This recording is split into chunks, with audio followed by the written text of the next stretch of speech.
Allah, the most merciful. Fún mi lọ́wọ́ o má jẹ́ nìkan ṣayé mi Rukaya. Ẹ̀yin tèmi orúkọ tèmi ni Alájà Rukayat Aláwìyé Bàṣírù.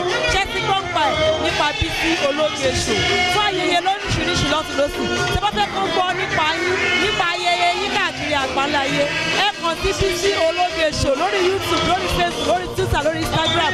In fact, Bísí Ológe they are the best. Love you.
Thanks for watching this video. Please don't forget to click on subscribe button.